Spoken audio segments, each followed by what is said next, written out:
What's up, guys? Welcome back to the Free Speed Podcast, your go-to podcast for navigating fitness and life with purpose. I'm your host, Cal. And I'm Tash. And today is episode 27. And today we're going to be talking about the peaks and valleys of training and really the importance of an off-season. So I think really why we wanted to talk about this today, Tash and I, is social media often projects that people are always hitting their PRs and always just at their peak. It seems as if people are constantly chasing like new goals and optimizing their performance every month. And the reality is that if you train that way, you often see a lot of burnout, lead to injuries, and run into issues, especially if you have all these other things that are going on in your life. So if you are working a full-time job, or if you have kids, or if you have any or other sort of priorities in your life, you just need to make sure that your training has a season, because you can't always be at your best. And firsthand, I've experienced burnout just because I was a part of a training program where if I needed a rest day, I didn't really have the luxury of taking a rest day. And I continued to have to train in when I rode for 4 years based on a schedule that I didn't really get to switch at all. And one of the luxuries that people have nowadays is you can find an online coach, you can work with a coach one-on-one, and you have the luxury to move your training around and really know, like, if whether you're a woman in your menstrual cycle and you need to change when your intensity is and the importance of that, or really just understanding that a year is a long time. And if you want to peak, you can't peak every month. You can't peak every couple weeks. You have to slowly build and have seasons where you're really focused on hitting a personal best and seasons where that's not really the focus. It's enjoying the process, building some base, and really just building the deeper fundamentals that will then pay off when you go into a more focused prep. So that's what today's episode is going to be about. And it's really just kind of looking at how these myths of just harder, faster, more is better. And I think that's something that everyone has to kind of feel out themselves, but we want people to really avoid making the mistakes that we've made in the past. So with that being said, there are specific seasons when you go into training. And so there's the off season, there's the preseason, and then there's the main season, the 3 seasons. And Is that true? yeah. Did you just make that No. up? Those are the 3 seasons. That's what it talks about in the textbooks. And You just seemed unsure. no, those are the 3 seasons. I think there's a peak season, but really what we're saying is each season focuses in training on different priorities. So in an endurance training program, your off season is going to really focus on less specific movements. So depending on what sport you're playing, or if you're training for high rocks or marathons, you're going to be less specific, not doing exactly the same sort of in-season work you're going to be doing, to give your body some of that rest and be able to not stress the same joints and the same ligaments and muscles as you normally would, and work on other things to build up that well-rounded structure. And you ideally will want to deload volume, so that the best way I look at it is when you go into training in the off season, you should still be excited to train. Is you've just finished a long off season, a long main season, and you are looking forward to lower intensity stuff, training with other people, and really getting back into it. And I know I know just one of the biggest things since I stopped rowing and getting into just real life and training for races and whatnot is you can get caught up signing up for all these events because all your friends are and you want to fit everything in. But it is very important to not just try and fit everything in a calendar. And I know one of the people that Tash and I really like to follow is Lucy Davis. Mhm. And I think she's been very open about how she's struggled with trying to do too much. Yeah, and I feel like now, than more now than ever, she's in an off season and is actually prioritizing it and sharing that, which is like really like motivating to see that someone of that caliber is like promoting something that actually should be done the right way.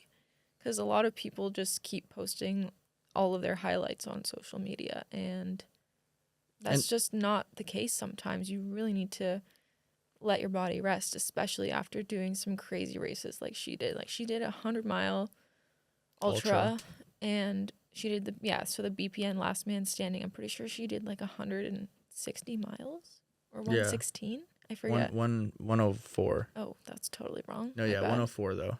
Or My maybe no, bad. it was 116. I forget. 116 Anyways, you guys would probably be able to find that out kilometers. online. Yeah. Yeah. And then she did High Rocks Worlds 2 weeks after, which is crazy. So that's just like a lot of shock to the system. And obviously, you need to take an off season after that. And a lot of people on social media probably don't show that or Well, another great don't example. glamorize it. Yeah. Exactly. Another great example, Jake Dearden, who's been like notorious for like having 10K PR, going and doing another crazy race, a Red Bull event where he'll do like hundreds of kilometers. And then what's unfortunate is it works until it doesn't.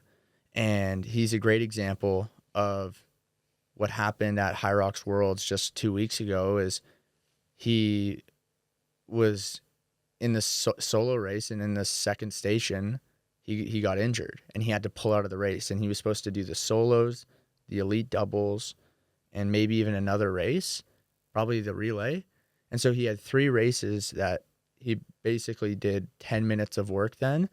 And the reason it's so significant is when you get injured, it's not only you don't get to pay off all the hard work and the training for that one season, but it now sets you so much further back, and it makes you restart so much further back than where you were when you were just healthy and could have just taken a little bit more rest or not push Yeah. yourself constantly so And I hard. also just wanted to touch on, I guess, people who have a big social media following and are honestly probably full-time athletes who are sharing that they're doing race after race after race.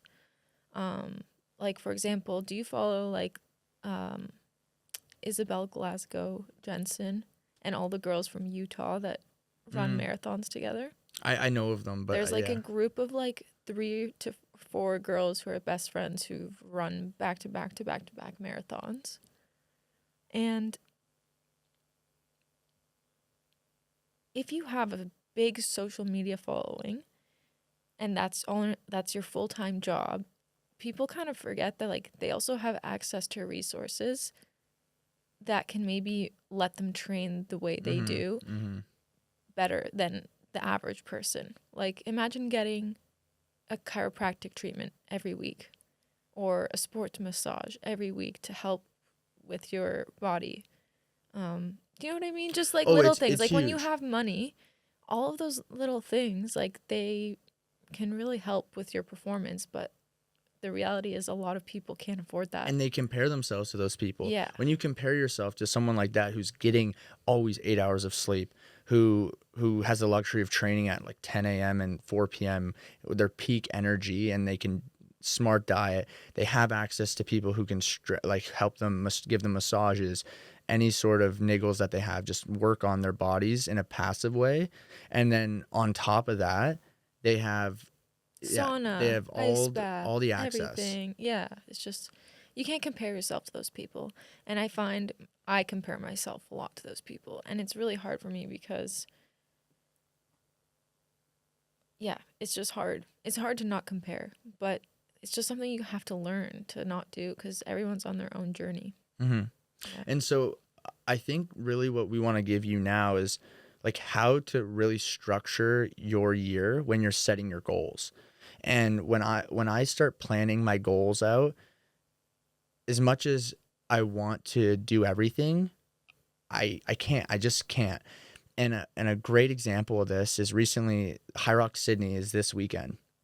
And I know a lot of people training for High Rock Sydney, and in the past, I would have definitely been like, "Oh, I can fit that in," but it's not the focus. And I just can't afford to not be so focused on my marathon goal because it would do a disservice to how much effort and time and energy I'm putting into that. And I think that's what I used to not have the same amount of respect for myself, where I have now changed is if I really am invested in a certain goal, then that is going to then trickle down onto all my decisions. And so when I planned my goals with you in the start of January, Tash and I lay out our vision boards and kind of what we want to see in terms of where we want to be over the entire year. Then I planned this High Rocks Brisbane race that I did in March. That was super important. And I knew that 12-week build up into that. But right after that, I was I was pretty cooked. I had put all my eggs in the basket. I had focused on that and it was great for that period, but I couldn't consistently sustain that. And I always think it's important to be It's crazy consistent. because I feel like you were worse off with the running volume leading up to High Rocks Brisbane than you are now training for a full marathon. In what you mean by that? Like I was doing too much or I was Well, more no, rigid. no, like you were just complaining about injuries and this and that and like little niggles and stuff like that. Yeah, I And just that, remember that. and I think the biggest thing with that too is the power of having a coach. Yeah. And that's the difference. Is going into Brisbane, I was really just going solo and programming my own stuff. And since I've started working with a coach and being able to just really have a second opinion and be that voice in the back of my head, that's helped me. Okay, it's actually not going to be smart to train this way because the whole point of training is to build and stack and climb and improve fitness brick by brick by brick. And ultimately, if you just keep shoving training and breaking your body down with no time to actually recover, then you've done nothing. You've overtrained yourself and you haven't gotten the adaptations. And it's as simple as training is breaking your body down so that it rebuilds tougher, stronger, faster, more resilient. Mm-hmm. And so really that's kind of how this season has unfolded is I've shifted from this high rocks prep into some triathlon stuff, which kept my mind fresh. It's easier to train for three events and keep your mind more stimulated because well when my swimming wasn't doing well, then I still can bike and run. And when I didn't really want to bike or run, I could go swimming or whatever. And that's where training those weaknesses was enjoyable. And now we've gotten into this focused marathon training and I couldn't just sign up for this High Rock Sydney event and really say I did everything to focus on the marathon, Mm-hmm. right? Yeah. Because I wanted to simplify it and focus on one thing. Yeah. But yeah, after this marathon in August, we are doing High Rocks Perth. So that's going to be another build to um individual. Or are you doing No, individual? the doubles. You're doing doubles. I'm doing individual women's pro. So that's going to be another build for me, but I'm definitely going to need to take a few weeks just to like relax, ease back into training after the marathon because I know it's going to be a lot on my body. And yeah, going right from marathon to High Rocks prep is going to be obviously it's a bit different, but I just need to keep the running volume up and I'm hoping all things go well and I'm just a better runner in general because of all this marathon Hmm. training and base building. So I'm hoping that High Rocks Perth goes well. And it will. All that Yeah. running will trickle down. And I think for you, the smartest thing you can do is after that marathon, depending on how your body feels, you spend some like a week or so on the bike, and you just keep Yeah. maintaining the fitness, and you've built all this running base that you never have been able to do that in your Mm-hmm. life, and Yeah. be proud of that. And then after that week of biking, start easing into the running, and then you have 3 weeks of sprinkling some intensity sessions, Mm-hmm. and yeah, the confidence will be 100%. And that's the thing though, is then after that race, Tash and I have some fun things planned. And And that's gonna that's be like our off and season. that's the Yeah. importance. Is Tash and I have this season that's going to end about September 6th and 7th, and we already have planned this off season between around September 10th to about probably January 1st is going to be more focused on enjoying training. We have turf games in October as But well. that's an So off-season it is competition, it yeah. is gonna be like I'm gonna focus on it, but it's not like as intense as High Rocks per se. At least for us. It's gonna be more of a Yeah. fun thing. In terms of setting a very ambitious goal. Yeah. And that's what I think is, yeah, is if it's an ambitious goal, you got to be serious enough to train with a program, with a coach, with some sort of focus. Yeah. And this is really what we're talking about today. And the thing that I think people don't realize is how important the mental side of all of this is. And when you're competing, you can easily get wrapped up in your whole life being all consumed by this sport. And that's what I think anyone who's training needs to be careful about, is you want to take your goals serious enough where you are focused on executing, but not be overly obsessed where when you maybe fail your goal or don't hit it, that all your life crumbles in front of you. Mm-hmm. And I've been working with a couple people recently who have not met their goals or their expectations that they put on themselves, and they've been struggling a lot. And what I've been reminding them is, look, maybe you didn't hit the goal time in your half marathon or your High Rocks race, but guess what? These metrics are the proof in why you have the fitness and why you have the capability of going that fast, right? And so if you say you want to go sub 60 in a High Rocks, well, how fast is your 10K? How fast is your running? Let's see what your 10K time is. Okay, well, your 10K isn't what the Elite 15 are running or what most people who are going sub 60 are. So let's address that. Let's create the plan. Okay, let's create the plan with the off season, with the build, with the taper. Everything's calculated, Mm-hmm. and then let's see what happens. And that's the thing, is a coach always can make moves and maneuvers and changes, that there's always going to be hope. And I think that's what people lose sometimes when they miss their goal, is they don't believe in themselves. They lose the hope. And when you doubt yourself, you'll never Yeah. be able to But achieve the it. crazy thing is that no one actually cares about your High Rocks time No. other than yourself. You're the only one putting pressure on you. It's like if someone says they want to go sub 60 and they don't, it's like, oh, who cares? You still did a good job in my eyes. Like, Mhm. no one's putting that pressure on you Yeah, except for yourself. yeah, how much effort did you put in? Yeah. That I'd rather someone say like I tried my best. Yeah, exactly. If you try your best, you try your best. And it's just funny because I was listening to a podcast yesterday. It was like a Diary of the CEO podcast, and it was with this guy named Dr. Attila something. Let me read. Oh, that was totally wrong. With someone named Peter Attia. So, Mhm. he basically is like a doctor, and he wrote this book called Outlive: The Science and Art of Longevity. And I want to read that book. That's like my next on my list. But it is a very, very popular book. It's like a New York Times bestseller. But he was talking to,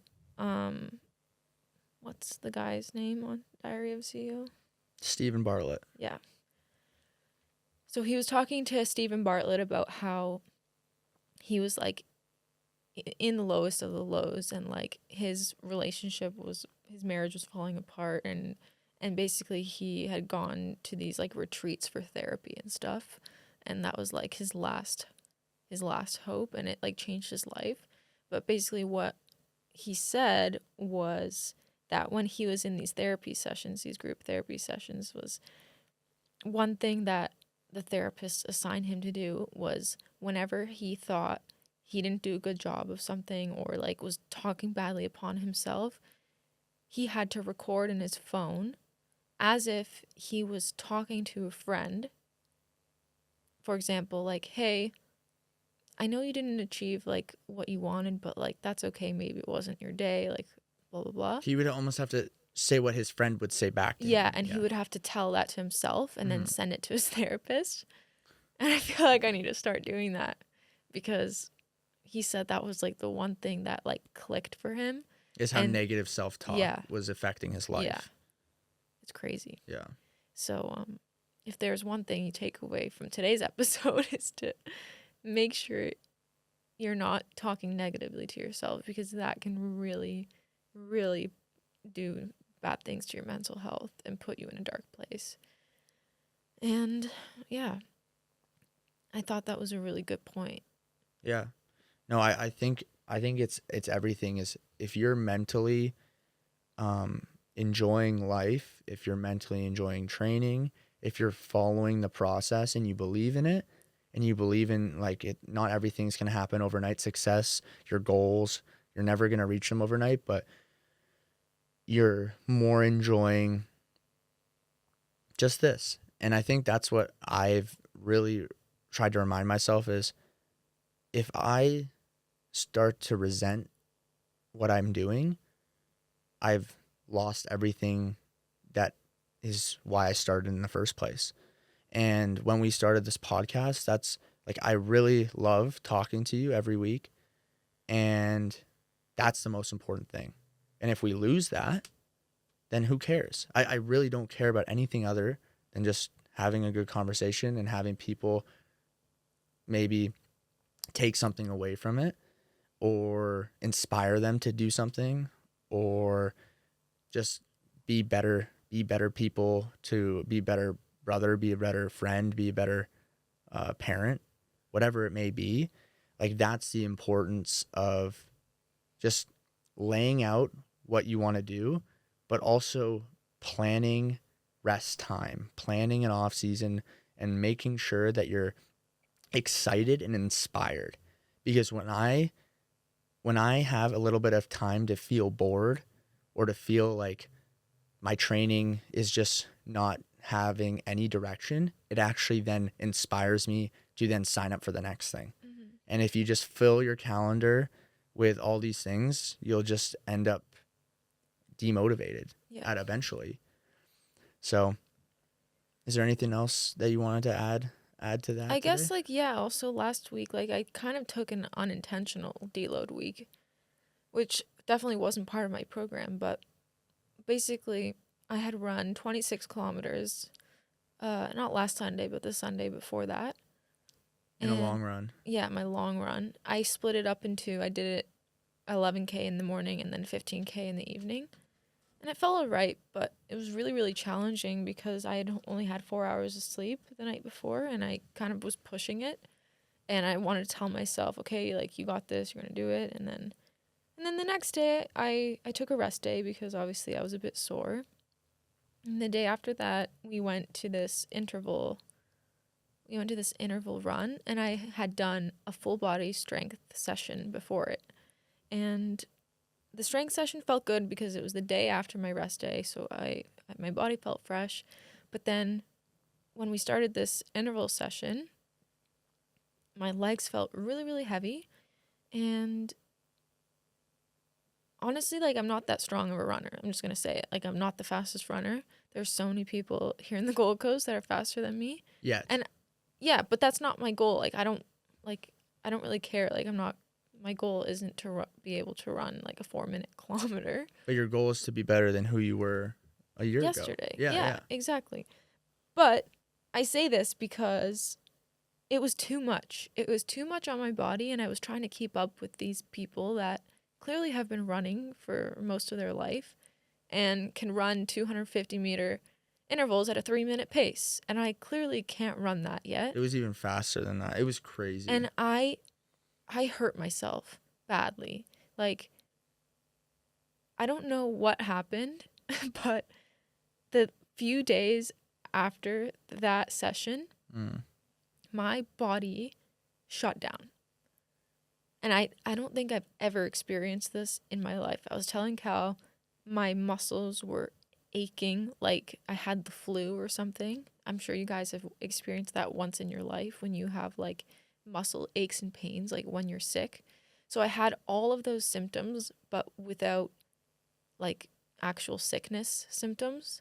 It was just my muscles kind of giving up on me, and I almost like couldn't walk. Like just like touching my muscles would just like be like extreme pain, and it was just too much all at once. And obviously it wasn't in my training plan. And I think we also need to take a step back sometimes and realize like, yeah, it's fun to do community things every once in a while. You want to go to the run club, you want to go to the interval session, but is it smart to push yourself in a way that your body's not used to? Is it smart to suddenly do something that's like super intense that you're not used to in the middle of your training block for your marathon? And it set me back, and I was unhappy with myself because I knew I shouldn't have done that, but I did it anyways. But looking back, like I've learned from it, and it's a mistake I'm not going to make again. Like I'm not going to push myself that hard. And obviously, like I'm impressed that I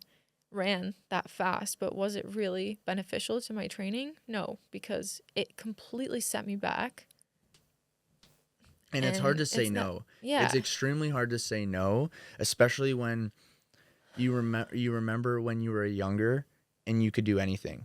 Yeah. I think a lot of people don't realize on a physical sense when you were 12 and you could do anything and just be fine the next day. You could go and sprint without warming up, and you can do all these things. You have to be way more calculated with that. Yeah. Yeah, when I say they were sprinting, they were sprinting. Yeah. It was tough. It was tough. And I was just trying to keep up because I was the last one on the runs. I was the last one. And in my head, I'm like, this is a little embarrassing. But like, even though I was the last one, let me check my Strava, how fast we were running. It's tough because you were getting caught up comparing yourself to Yeah. a very select group of people who are already very, very fast sprinters, high level athletes, which is incredibly frustrating or discouraging. But I think you need to then, in those moments, trust and believe in yourself that I'd rather be surrounded by people that maybe push me a little bit more than be in a environment where I'm the best. Yeah. And it's so important to surround yourself with people who help you grow, but you have to have your own discipline to make sure you're not putting yourself in a dangerous position. How fast were you running? You know? Yeah, 3:46 kilometer. Right. So, and it was somewhere between 3:40 and 3:50. Mm-hmm. And to put into perspective, my easy pace for my runs is like a 6:15, 6:30 kilometer. So that was just like stupid. It was silly of me to even try to run that fast because I can't, like, I don't, even when I do like an interval session, like super fast, like fast for me is like even like a 5-minute pace. Yeah. So, and you should have done, like, because I had done almost a 5K warm up because I needed to do more volume, and Tash just kind of waited in the car. But going from nothing to that, and it was a cold night, also another risk of injury. But it wasn't nothing. I did do a session beforehand, but I think what shocked my body was the long run on 4 hours of sleep. My immune system just went all the way down. And then I did a heavy strength session, and then right into that, and it's just like my body just completely gave up. It was crazy. Yeah. Because it was begging. It was begging for some sort of Yeah. rest. It was begging Yeah. to recover. So I literally took, I think, 3 days off, something like that. And And how's your body feel now? just now it feels better. Yesterday I did a 60-minute zone 2 run and a full body lift, and I feel good today. And that's huge. Yeah. The last thing I want people to take away from this episode is this framework that I've seen recently that I hope you've heard about. If you haven't heard about, then you've heard about it now, is tiering your race schedule into A tier, B tier, and C tier races. And this is the best way to approach a season of training towards any sort of goals is when you look at your season and maybe it's High Rocks and you have a world championships race, that would become your A tier race. That is when you want to be everything on the line, 10 out of 10. You are willing to empty and die on that cross, everything, right? That's the whole point of that A tier race. For me this year, it's this marathon in 5 weeks, okay? Everything is focused on that marathon. A B tier and a C tier race are competitions or challenges or races that you've signed up for that you already know that your effort should not be a 10 out of 10. And you are consciously restricting yourself from going from a complete physical level to complete mental drainage. And what I mean by that is on an A tier race, I am willing to go to a dark mental place even if I have to. On a B and a C tier race, the mental suffering that I should be going through should be very minimal relative, right? I shouldn't have to really put my mind through a ton of dark suffering, struggling through this race. It should be a stepping stone in my training plan. It should be a test of where my fitness is at, but it should be an 8 out of 10 effort. It should feel like I could run an extra 1 or 2 kilometers or an extra interval after that. And I think that's the importance of like laying out your yearly calendar, knowing which races are coming up or what you're signing up for, because you can then categorize your training program into an A tier, a B tier, and a C tier race, and hopefully that helps you really prioritize when you're pushing everything, putting all your poker chips into the center of the table versus keeping some of them off to the side so you still stay in the game, stay in the fight, and are ready to keep using that as a foundation to building towards your A tier race. Yeah. Does that make sense? Perfect. Well, yeah, that's kind of what we wanted to touch on today. Free speed for today, I would say, is to learn how to detach your performance from your self-worth. I think that is very, very important in the hybrid fitness space. A lot of people tie their identity and their self-worth to how they perform in High Rocks or in the running world and in their marathon or whatever that they do. And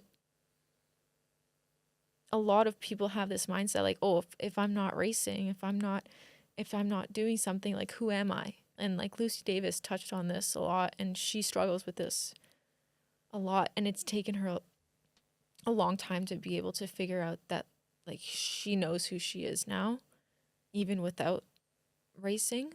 But because she has such a big following and she's like set her life up that way, race after race after race, she puts this pressure on herself.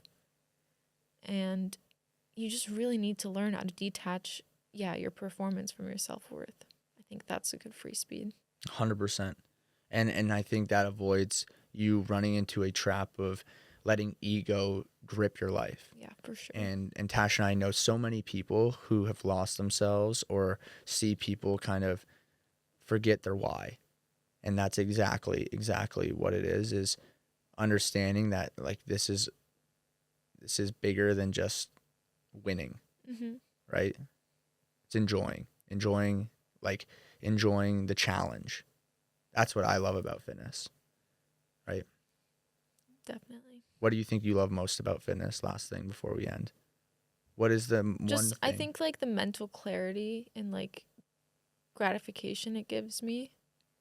I just feel like I've accomplished something like after a workout, and it puts me in a better headspace, to be honest. And like obviously there are some days where the session's really hard and you don't want to do it, but when have you ever walked away from a session going, I shouldn't have done that, Mhm. other than that interval session that I did And do you last think week? and for you, is it like the race and the competition gives you a bit more purpose on the day to day? Is that kind of why? Not necessarily. I see it as like the race for me is honestly, it's important, but all the training that I put into the race is what is most important to me, because putting all of that effort in over a long period of time, like that's the journey. Like that's the celebration, right? Mm-hmm. Like that's what you're celebrating on race day. Mm-hmm.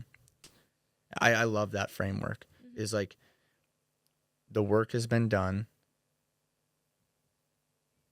and I expect nothing less than to show off the work that I've put in. Exactly. That's it. Well, thank you. With that, thank you for listening to today's episode of the Free Speed Podcast, episode 27. If you haven't already, we would really appreciate if you gave us a 5-star review on Spotify. Helps with the algorithm. And if you're watching on YouTube, even better, because now we have high quality cameras. We got high quality setup here, thanks to Tash. And really, with that, Yeah. And if you're watching or listening, comment and leave us a comment who you guys want to see on the podcast. We're looking at getting a few guests on in the coming weeks.